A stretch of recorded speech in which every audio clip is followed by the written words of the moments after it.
Good morning बच्चों मैं आपको क्लास 6 की हिंदी पढ़ाने जा रही हूँ। पाठ 3।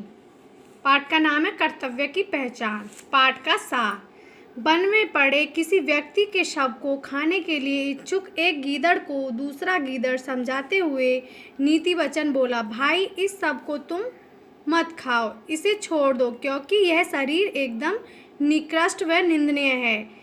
इसने अपने हाथों से कभी कुछ दान नहीं किया है, कानों से कभी उत्तम शास्त्रों का श्रवण नहीं किया है, नेत्रों से किसी साधु महात्मा के दर्शन नहीं किए, पैरों से कभी तीर्थ यात्रा नहीं की है।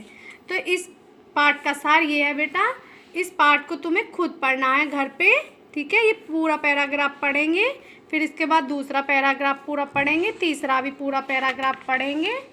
फिर देखो बेटा, यहाँ से पढ़ेंगे ये चौथा पैराग्राफ, पाँचवा, छठा, सातवां,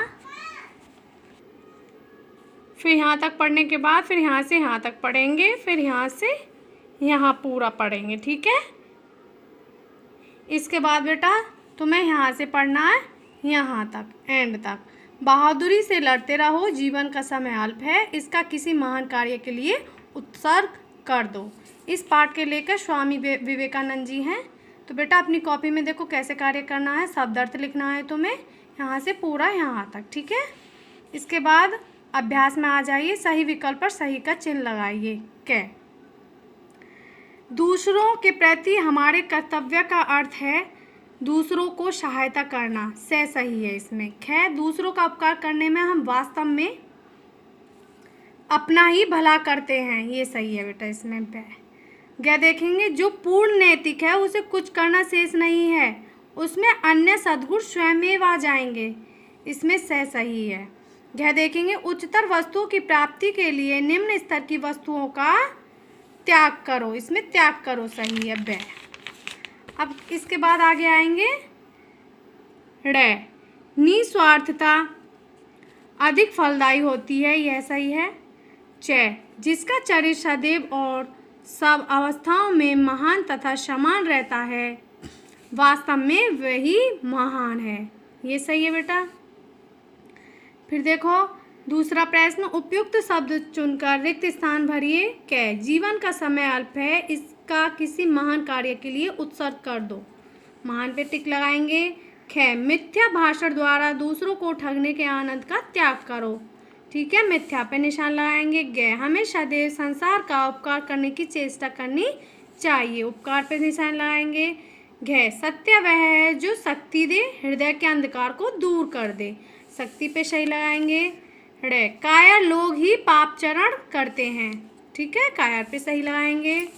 तीसरा क्वेश्चन, सही कथन पर सही तथा गलत पर क्रॉस का चिन्ह लगाइए। पहला देखेंगे कै, क्षुद्र संघर्षों में रत रहने वाला व्यक्ति सहिष्णु नहीं हो सकता, सही। ख, परोपकारी परोक्ष रूप में अपना उपकार करता है, सही। ग, क्षुद्र विचारधारा वाले लोग दुर्बलों पर अत्याचार कर आनंद उठाते हैं, सही। घ, उच्चतर वस्तुओं की प्राप्ति के लिए निम्नतर वस्तुओं को त्यागना पड़ता है, सही। ड़, केवल पठन मात्र ही शिक्षा का अंक है, गलत। अब बेटा प्रश्न पे आइए अगले पर, रचनात्मक कार्य निम्नलिखित प्रश्नों के उत्तर दीजिए। कै, शिक्षा किसे कहते हैं, इसका आंसर देखेंगे बेटा, ये रहा। हम ऐसी, यहाँ से लिखेंगे हम ऐसी हमें ऐसी स्वर्ग संपन्न शिक्षाएं चाहिए जो हमें मनुष्य बना सके, और यह रही सत्य की कसौटी, जो भी तुम्हें शारीरिक, मानसिक और आध्यात्मिक दृष्टि से दुर्बल बनाए उसे जहर की भांति त्याग दो, उसमें जीवन शक्ति नहीं है, वह कभी सत्य नहीं हो सकती। सत्य तो बलप्रद है, इसमें पवित्रता है, वह ज्ञान स्वरूप है। सत्य तो वह है जो शक्ति दे, जो हृदय के अंधकार को दूर कर दे, जो हृदय में स्फूर्ति भर दे। फिर यहाँ से करेंगे, ये लाइन छोड़ देंगे, जिस समय संयम के द्वारा इच्छा शक्ति का प्रवाह और विकास बस में लाया जाता है और फलदायक होता है, वह शिक्षा कहलाती है, ठीक है बेटा। इसके बाद ख, देखेंगे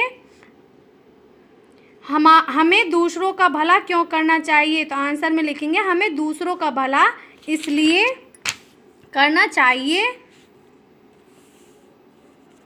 हाँ यहाँ से जो और भी उच्चतर उद्देश्य लेकर गरीबों के प्रति भलाई तथा मनुष्य जाति की सहायता करने के लिए अग्रसर होते हैं। ठीक है बेटा, क्योंकि वे भलाई में विश्वास करते हैं और उसे प्रेम करते हैं।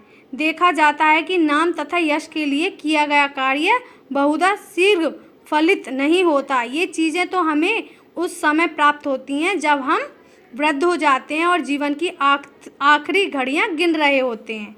यदि कोई मनुष्य निस्वार्थ भाव से कार्य करे तो क्या कोई फल प्राप्त नहीं होता?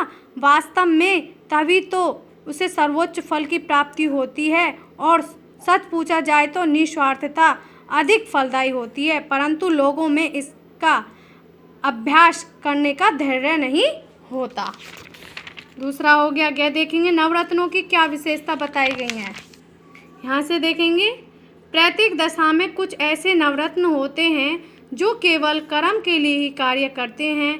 वे नाम, यश तथा अथवा स्वर्ग की परवाह नहीं करते। वे केवल इसलिए कर्म करते हैं उससे कुछ कल्याण होगा। कुछ लोग ऐसे भी होते हैं जो और भी उच्चतर उद्देश्य लेकर गरीबों के प्रति भलाई तथा मनुष्य जाति की सहायता करने के लिए अग्रसर होते हैं। यहाँ तक करना है बेटा, ठीक है। अब देखेंगे दूसरों के प्रति कर्तव्य का क्या अर्थ है। देखेंगे, ये रहा। दूसरों के प्रति हमारे कर्तव्य का अर्थ है दूसरों की सहायता करना, संसार का भला करना। जब प्रश्न उठता है हम संसार का भला क्यों करें, वास्तव में बात यह है देखने में तो हम संसार का उपकार करते हैं, परंतु वास्तव में हम अपना ही उपकार करते हैं। हमें सदैव संसार का उपकार करने की चेष्टा करनी चाहिए और कार्य करने में यही हमारा सर्वोच्च उद्देश्य होना चाहिए। परंतु यदि ध्यानपूर्वक देखा जाए तो प्रतीत होगा कि इस संसार को हमारी सहायता की बिल्कुल आवश्यकता नहीं। यह सच है कि संसार में दुख व कष्ट बहुत हैं और इसलिए लोगों की सहायता करना हमारे लिए सर्वश्रेष्ठ कार्य है। परंतु आगे चलकर हम देखेंगे दूसरों की सहायता करने का अर्थ है अपनी ही सहायता करना। इससे हमारे नैतिक बल में वृद्धि हो जाती है। ठीक है बेटा, घ का आंसर भी हो गया। इसके बाद है आपका ड़। व्यक्ति को किस चेष्टा के अंतर्गत कर्म करना चाहिए। ये रहा, नीतिपरायण तथा साहसी बनो, अंतःकरण पूर्णतया शुद्ध रहना चाहिए। पूर्ण नीतिपरायण तथा साहसी बनो, अपने प्राणों के लिए कभी न डरो। धार्मिक मतांतरों को लेकर व्यर्थ में माथाचप्पी मत करो। कायर लोग ही पापचरण करते हैं, वीर पुरुष कभी भी पाप अनुष्ठान नहीं करते, यहाँ तक कि कभी वे मन में भी पाप का विचार नहीं लाते। प्राणी मात्र से प्रेम करने का अभ्यास करो। स्वयं मनुष्य बनो तथा जो विशेषकर तुम्हारी ही देखभाल में है उन्हें साहसी, नीति परायण तथा दूसरों के प्रति सहानुभूतिशील बनाने की चेष्टा करें। बहादुरी से लड़ते रहो। जीवन का समय अल्प है, इसका किसी महान कार्य के लिए उत्सर्ग कर दो। ठीक है बेटा, ड़ का भी हो गया। अब है तुम्हारा च। व्यक्ति का सर्वोच्च उद्देश्य क्या होना चाहिए। ये रहा, व्यक्ति का पालन करना शायद ही कभी मधुर होता हो। कर्तव्य चक्र तभी हल्का और आसानी से चलता है जब उसके पहियों में प्रेम रूपी चिकनाई लगी होती है, अन्यथा वह एक अविराम घर्षण मात्र है। यदि ऐसा न हो तो माता पिता अपने बच्चों के प्रति, पति अपनी पत्नी के प्रति तथा पत्नी अपने पति के प्रति अपना कर्तव्य कैसे निभा सकेगी। इस घर्षण के उदाहरण हमें अपने दैनिक जीवन में सदैव दिखाई देते हैं। कर्तव्य पालन की मधुरता प्रेम में ही है और प्रेम का विश्वास केवल स्वतंत्रता में होता है। परंतु सोचो, इंद्रियों की, क्रोध की, ईर्ष्या की तथा मनुष्य के जीवन में प्रतिदिन होने वाली अन्य सैकड़ों छोटी छोटी बातों का गुलाम होकर रहना क्या स्वतंत्रता है। अपने जीवन के इन सब क्षुद्र संघर्षों में सहिष्णुता धारण करना ही स्वतंत्रता की सर्वोच्च अभिव्यक्ति है। ठीक है बेटा, इतना कार्य करने के बाद आपको कॉपी में, आपका जब भी स्कूल खुलेगा बेटा, मैं आपकी कॉपी चेक कर दूंगी। तुम्हें जो रोज़ाना कार्य दिया जाता है, जिस भी चैप्टर का, जिस भी सब्जेक्ट का, वो तुम्हें पूरा करना है और इस चैप्टर को तुम्हें याद करना है और इस चैप्टर से तुम्हें एक पेज की बहुत सुंदर और साफ साफ राइटिंग करनी है। ठीक है बेटा।